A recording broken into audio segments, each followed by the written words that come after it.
Hello, welcome back to my channel. I'm Kitty and today we're going to talk about new metal fashion brands. Let's get into it. Welcome to my YouTube channel. First of all, I'm a child of the 90s and 2000s. I'm a millennial, so before anyone comes to me, I was there.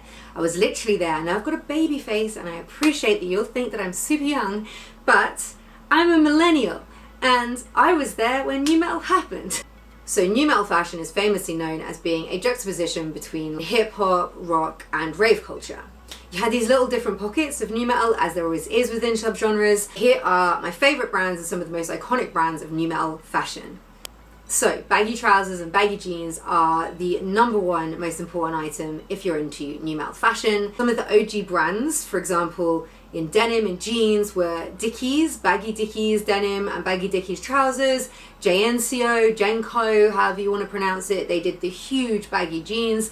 In the UK we had brands like Rave as well, if anyone remembers that, and Bernie's jeans, which were like one of my favourite. In fact, it's really hard to find them in adult sizes right now. Every time I find a pair like vintage, they're always like a tiny waist, which I am not anymore, and I wish I could find my old ones, although would they still fit me? This is the thing. But I remember them being huge and like super baggy. The Bernie's jeans had like the strip down the side, which was super iconic, and they looked so great, and every time I see someone wearing them I'm like, oh my god, I'm so jealous because they're so hard to find.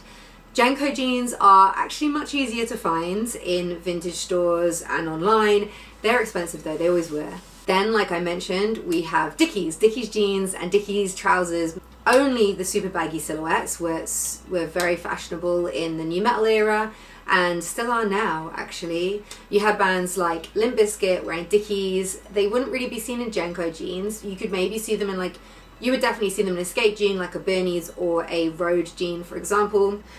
Then on the other end of the scale, which was more of the rave culture influence, kind of like goth new metal stuff, kind of like the goth new metal kids, bands like Cold Chamber and Static X wore brands like Trip, NYC and UFO. I love UFO. In the UK there are a few different stores that sold UFO trousers, and I remember wanting a pair so much and then being able to save up and get a pair of pink ones, super baggy cargos which had these like pockets on the side, obviously because they're cargos, and inside the pockets you could pull out these like rave strips that just like hung outside of your trousers. They're reflective, but they were definitely a look. I had them in like baby pink, and now as an adult I rebought them and I've got them in black and white. And then I've got a pair of UFO really baggy normal cargos, not the like rave wear ones, just in like khaki, which are really nice as well. I've gone back and tried to buy those brands that I originally loved because I still love that same fashion. Trip, NYC are one of the most iconic new metal, rave culture, goth brands that there is.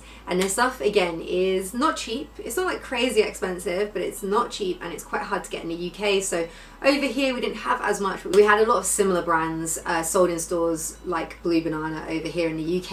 If you know, you know.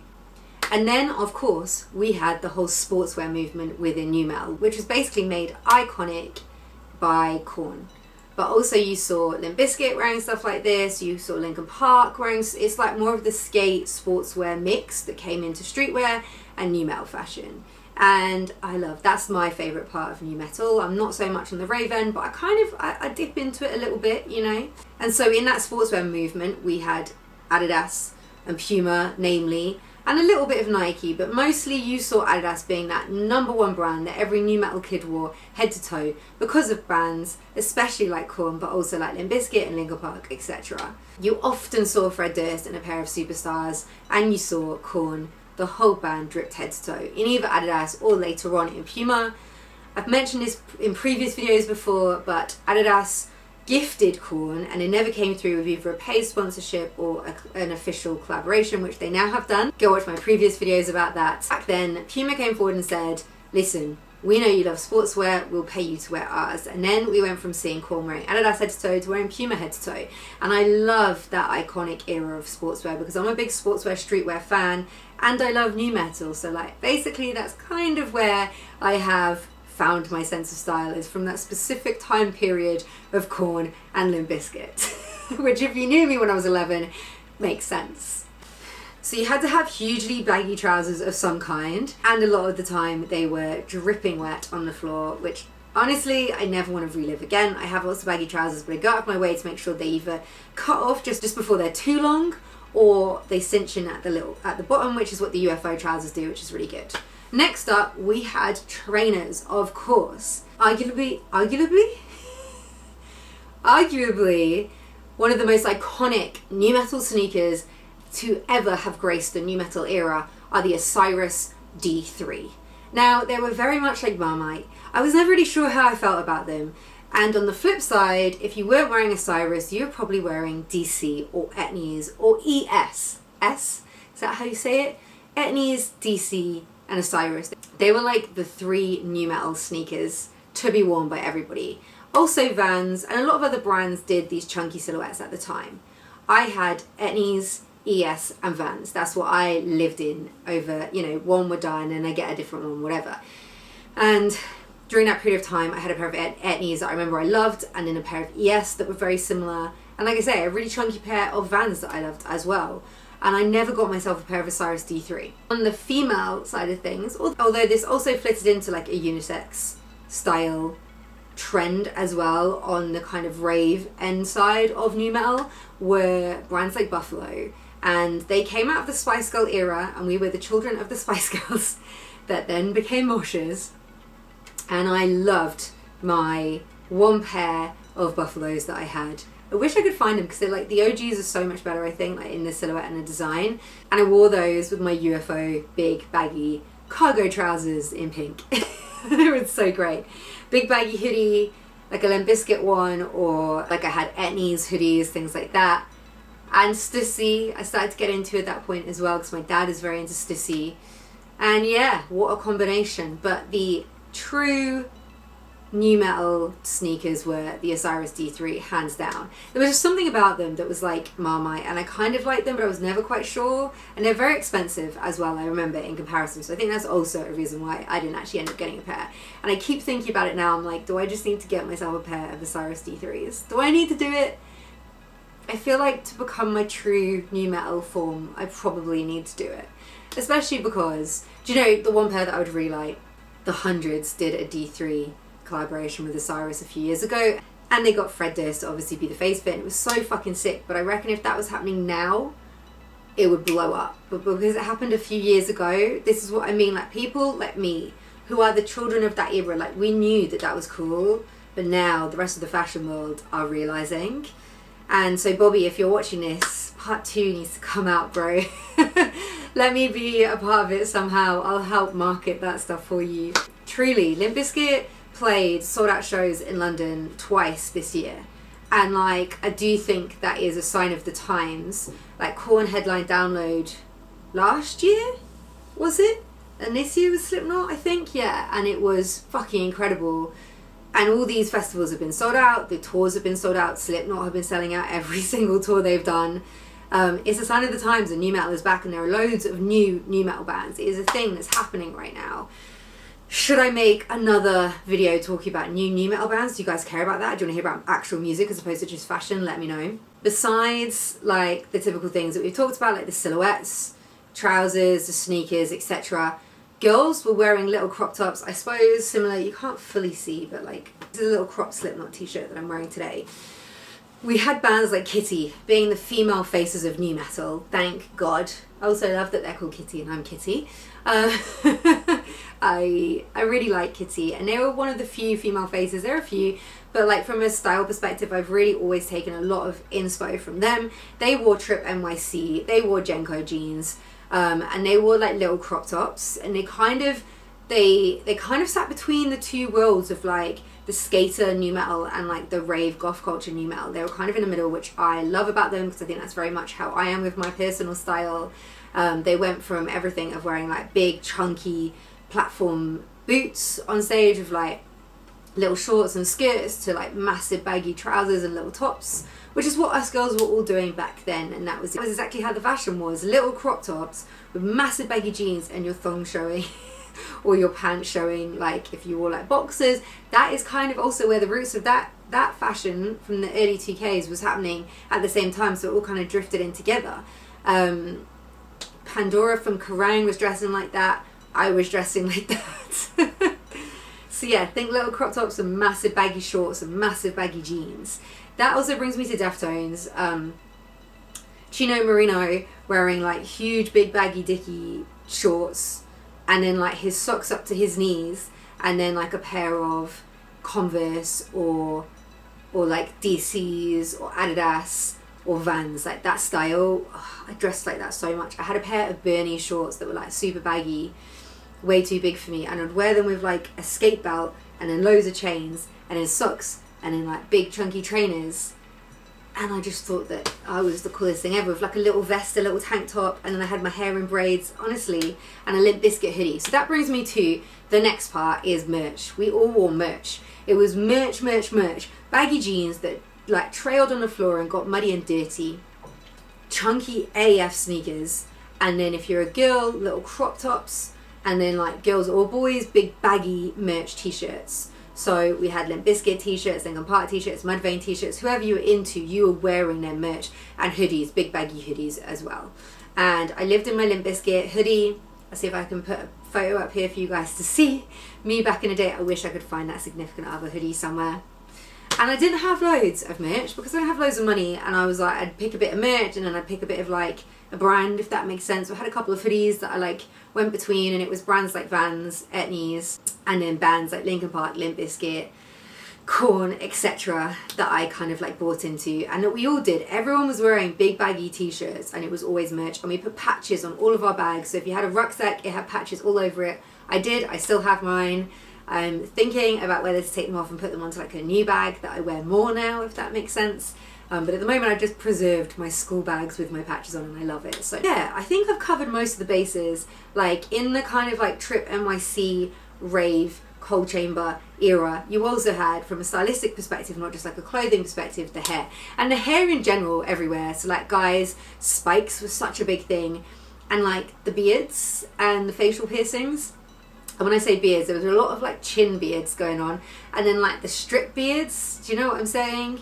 And then you had like the spiky hair, and you get like spikes with like bleach bits on tops or coloured bits on top. I would talk about Slipknot more, but like they have a uniform, and if you want to talk about that from like a style perspective, yes, we were all buying boiler suits and wearing them as fashion because of Slipknot. So that is also always been seen. Dungarees and boiler suits have always been like a big also fashion statement within nu metal. Other bands, was it Mudvayne, that also used to wear like they were like dungaree boiler suits sometimes, one of the members. Yes, so that's also, they're always big and baggy, of course. That is another also style item. So yeah, those are the brands and the styles for nu metal fashion. And if you're into nu metal fashion now and you want to know how to get hold of these brands, I bought my UFO trousers on Depop, but they're also sold on Depop and on eBay. There's a lot of people reselling them, and some people seem to have dead stock, and I guess that there were just shops that like closed down and they kept the stock somewhere, and they've sold them on, and they're just completely brand new. So I got 2 pairs of brand new UFO cargos that have never been worn, but they are dead stock from like the early 2000s. It feels like UFO are still available in America. So if you're from America, please let me know, because they have a whole website, but it literally looks like it hasn't changed since like 2006. So I don't know whether to try and order something on it or not, because like I don't know if it'll ever arrive to me. And I don't actually know if they ship to the UK. I know I've looked into it before and I was a bit like put off. But they seem to have like a extensive collection on that website, and I just don't know if it still fully exists. The UFO are definitely a good brand to look at secondhand on Depop, on Vinted, and on eBay, and also in vintage stores. Sometimes you can find them. They do a huge variety of just baggy trousers. Basically, they do the rave pants, and they do normal cargos that are just super wide and baggy, which are really cool. And like I say, I have a pair of those as well. Dickies, you can get those from literally ASOS and Size and places like that. But obviously look out for the styles, because they do a lot of slimline as well as a lot of wide leg trousers, and they're just available in lots of different streetwear stores and skate stores especially. Route 1 is such a good store to look out for skate jeans, baggy trousers, baggy shorts, jorts.